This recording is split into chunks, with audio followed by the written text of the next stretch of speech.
At the beginning of the 20th century, Germany was a young empire experiencing rapid growth. It had entered the colonial race late and therefore sought to strengthen its influence in Europe and gain new territories overseas. Inside the country, the economy was developing quickly: factories, industry, railroads.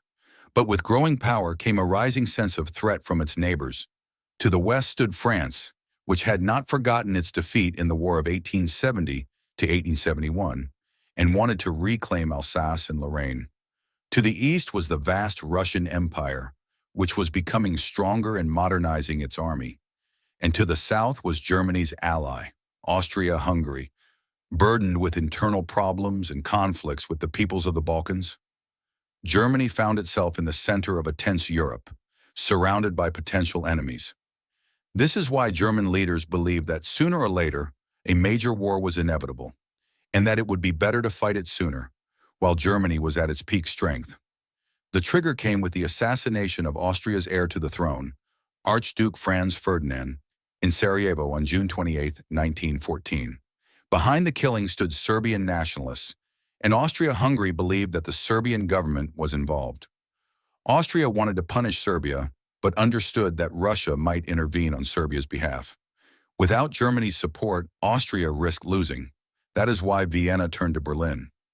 Germany's leadership, headed by Kaiser Wilhelm II, gave Austria-Hungary what became known as the blank check. This was a guarantee of full support. If Serbia rejected the ultimatum and war broke out, Germany would stand by its ally. This decision was one of the key steps toward a world war. On July 23, Austria-Hungary issued an ultimatum to Serbia with harsh conditions. Serbia agreed to nearly all of them, but rejected one clause that violated its sovereignty. Vienna treated this as a pretext for war. On July 28, Austria-Hungary declared war on Serbia. Germany actively encouraged its ally to take decisive action, assuring Vienna that support would be complete and immediate. This triggered a chain reaction of mobilizations. Russia announced mobilization to protect Serbia. Germany demanded it stop, but Russia refused. On August 1st, Germany declared war on Russia. On August 3rd, it declared war on France. And on August 4th, German forces invaded neutral Belgium to carry out the Schlieffen Plan, bypassing French defenses from the north. This step brought Britain into the war, as it moved to defend Belgium. In just a matter of days, a local Balkan conflict had turned into a world war. Germany, counting on a quick victory, now faced a powerful coalition of great powers. From the very beginning of the war, Germany had a plan that had been prepared long before 1914. This was the Schlieffen Plan. Its main goal was to avoid fighting a two-front war at the same time. Germany understood that it could not fight both Russia and France for long. Therefore, the idea was to defeat France first and then turn all forces against Russia. To achieve this, the German army was to bypass the French fortifications along the border by marching through Belgium and Luxembourg. The calculation was simple. Belgium was small, resistance would be crushed quickly, and France would not have time to organize an effective defense.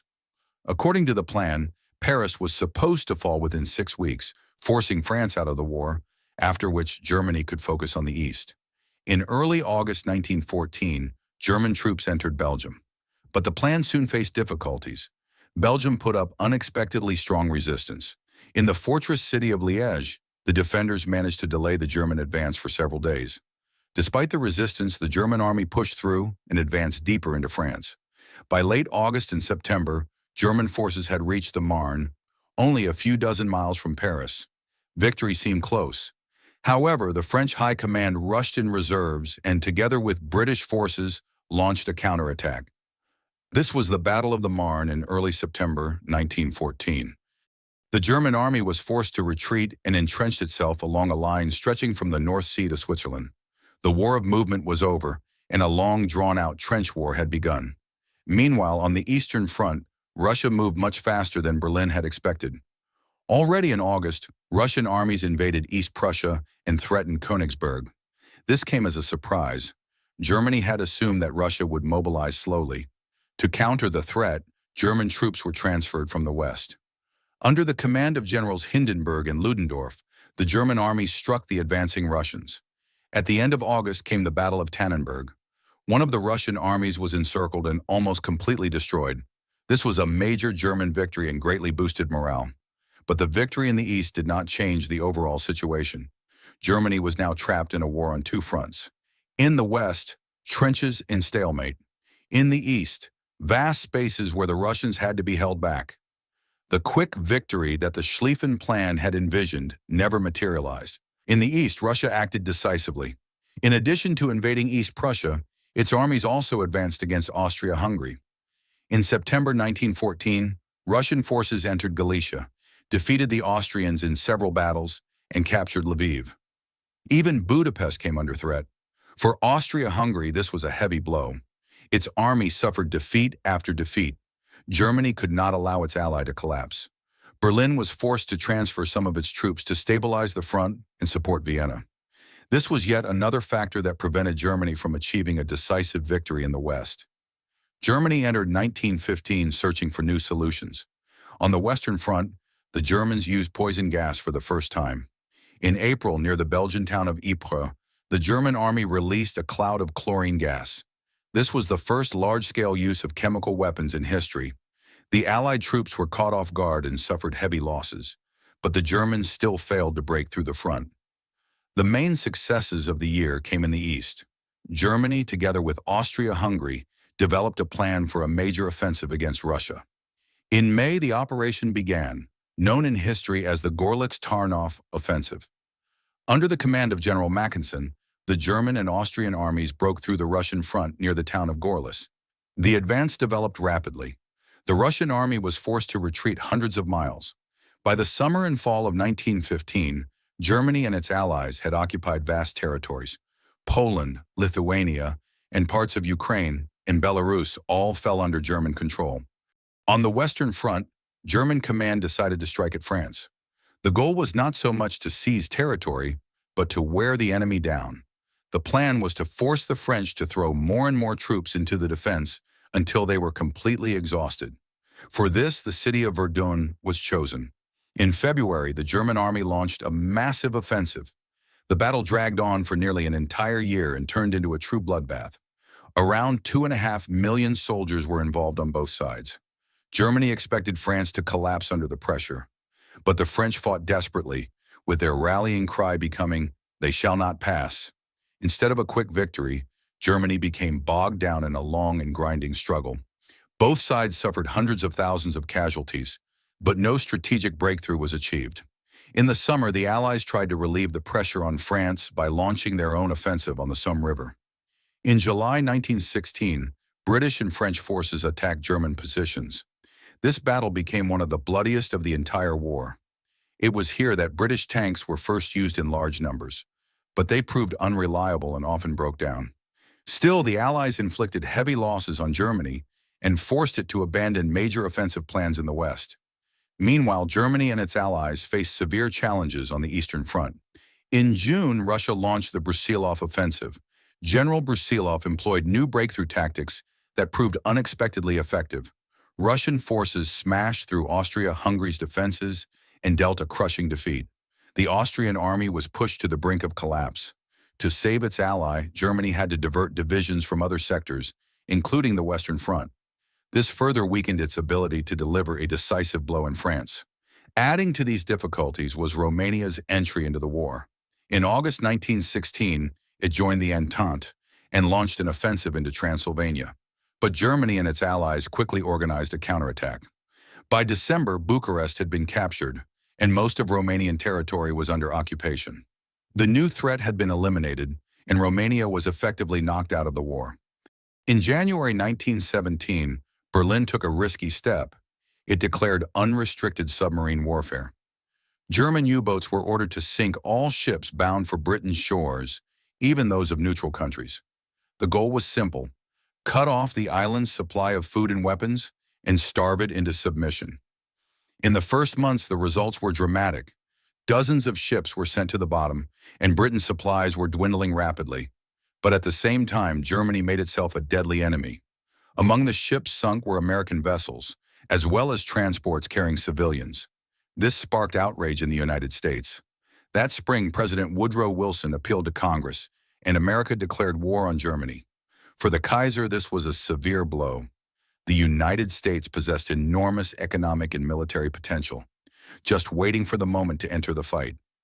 Meanwhile, the situation on the Eastern Front changed dramatically. Revolution broke out in Russia. In March, Tsar Nicholas II abdicated, and a provisional government took power. It chose to continue the war, but the army was rapidly falling apart. Soldiers were exhausted from endless fighting and no longer wanted to die for the old regime. The Germans watched events closely and even helped Lenin return from exile to Petrograd, hoping that the radicals would take Russia out of the war altogether. In the fall, their calculation proved correct. The Bolsheviks staged an uprising, overthrew the provisional government, and proclaimed Soviet power. Their new slogan was simple: peace at any cost. Negotiations with Germany began. For Berlin, this was a true gift. The Eastern Front was collapsing, and there was now hope of transferring troops to the West. Thus, 1917 brought both new opportunities and new dangers. Germany had achieved short-term success, but with America's entry into the war, the strength of the Entente would only grow. Everything now depended on time. Who would collapse first under the weight of the war, Germany or its enemies? In March 1918, the Germans launched a massive offensive on the Somme. A new tactic was used: stormtrooper units that advanced in small groups, infiltrating weak points in the enemy's defenses, bypassing strongholds and paralyzing the rear. The offensive was initially successful. The Entente front was broken, the Allies were falling back, and German troops were advancing toward Paris. But victory slipped away. The Germans overstretched across a vast front, exhausted their strength, and lacked sufficient reserves. The soldiers were worn down by 4 years of war and hunger at home. Meanwhile, the American army was arriving in France in ever greater numbers. By the summer, the initiative had passed to the Entente. In July, the Allies counterattacked at the Marne, and soon began what became known as the 100 Days Offensive. Under the blows of fresh American divisions, French artillery, and British tanks, the German army retreated farther and farther. Inside Germany, the situation turned critical. The blockade caused hunger, workers went on strike, and the population demanded peace. Soldiers at the front lost faith in victory, and desertions grew. In the fall, revolutionary uprisings erupted. Sailors in Kiel mutinied, sparking a revolution that spread across the country. On November 9th, Kaiser Wilhelm II abdicated and fled to the Netherlands. Germany was proclaimed a republic. On November 11, 1918, in the Compiègne forest, German representatives signed the armistice. The war, which had lasted more than 4 years, ended in the complete defeat of the Second Reich. And in 1919, the Treaty of Versailles was signed, under which Germany was forced to accept full responsibility for the war, surrender territory, colonies, and much of its fleet, and pay massive reparations. Thus ended World War I for Germany, from hopes of rapid domination in Europe to the collapse of the monarchy, revolution, and a harsh peace that would serve as a prelude to new catastrophes in the 20th century.